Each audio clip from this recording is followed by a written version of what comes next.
Hello and welcome to Prince Gong's Palace, a magnificent example of traditional Chinese architecture and design. In this video, I will take you on a tour of this historical palace and explore its fascinating history and cultural significance. Now, before we start, I'll give you a brief introduction of the Prince Gong's Palace. It was first built in the 1780 by He Shen, the most prominent and powerful official at the time. Then, 80 years later, in 1850, the palace was given to Yixin, also known as Prince Gong, by his elder brother Xianfeng. This complex is made up by the front yard and the garden, and the front yard has three parts: the central, the west, and the east. The Yinluan Hall is the primary architecture in the palace, a place of ceremonies. It is only used for major events and festivals. With 7 rooms, it is only second to its counterpart in the imperial palace. The mythical beasts on the roof are also 7, and they represent luck and safety.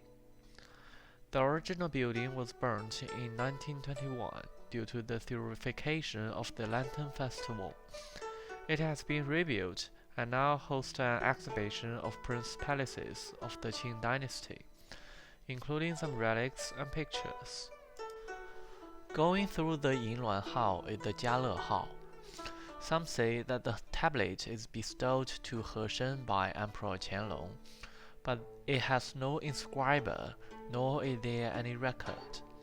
But it was named indeed when He Shen lived here.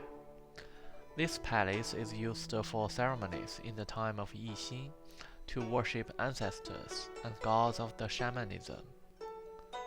Going east, we can see the Baoguang Hall, the living room for close friends and relatives. It is named by Emperor Xianfeng in 1858 to indicate his little brother Yixin to restrain himself. And Prince Gong clearly understood the emperor and had been a loyal courtier throughout his life. It now holds an introduction to He Shen and Yixin, the two famous owners of the complex. The paintings on the ceilings and the beams are flowers and grass, accompanied by the auspicious cloud, setting an atmosphere of tranquility. The lotus, chrysanthemum, and peach blossom are symbols of luck, longevity, and male heirs. Going through the Baoguang Hall is the Xijin Room, which used to be He Shen's bedroom, built by the golden phoebe wood and floored with volcanic rock. Such decoration is beyond his identity, because it is the same as the Palace of Tranquil Longevity in the Forbidden City. This room became an evidence of one of the 20th crimes of He Shen. The Duofu House on the west is also named by Emperor Xianfeng. It is the living room for ordinary guests and subordinates, and an exhibition place for the gifts given by the emperor.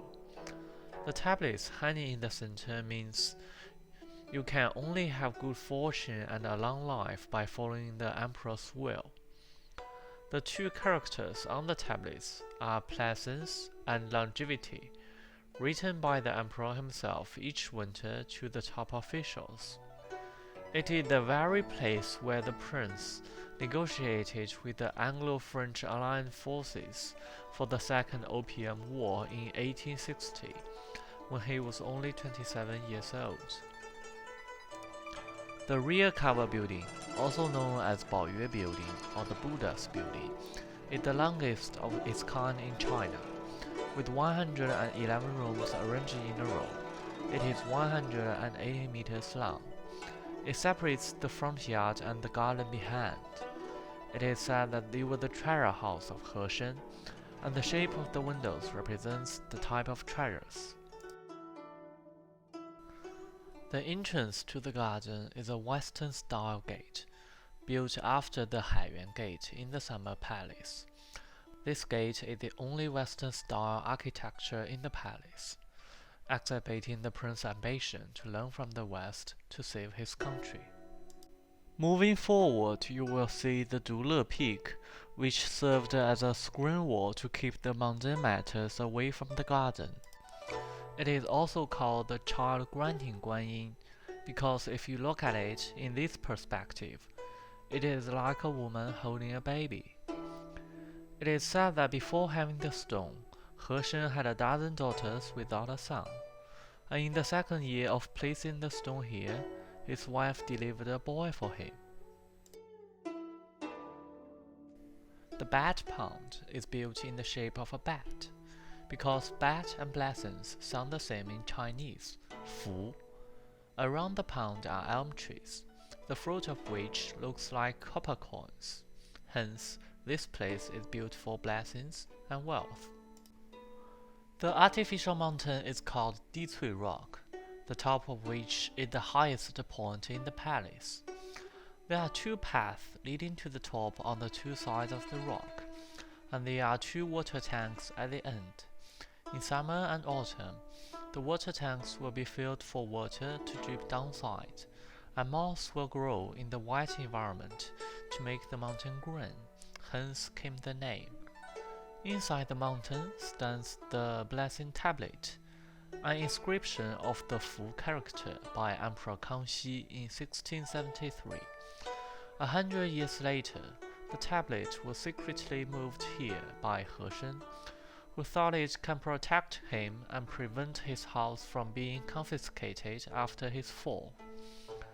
Because there are two dragon vents in Beijing, one is occupied by the imperial palace, and the other one is occupied by the palace. A tablet on the dragon vent can never be removed, because such an action will damage the vent, hence the destiny of the country. Therefore, moving it is strictly prohibited. When He Shen was ordered suicide in 1799, Emperor Jiaqing confiscated all his property but left the tablet here and sealed it.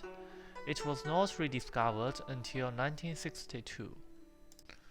On the mountain is the Yaoyue platform, a place to enjoy the moon view on the Mid-Autumn Festival. The special channel to get here is built by He Shen, with only 2 steps at the bottom, symbolizing the difficulties he met in his youth. Anyone comes here is supposed to overstep them, as a sign to overcome every challenge in life, and march on the broad way to the prime of life. Built in the 1860s, the Opera Hall is the only one of its kind existed in China. Though it's built by woods, not a single nail was used. To get the best sound effect, 9 vases were put under the performing platform.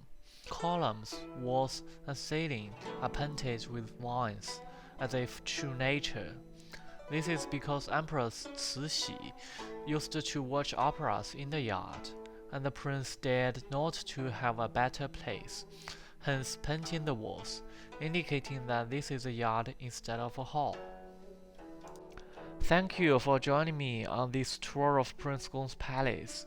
I hope you have enjoyed learning about the history and architecture of this magnificent palace.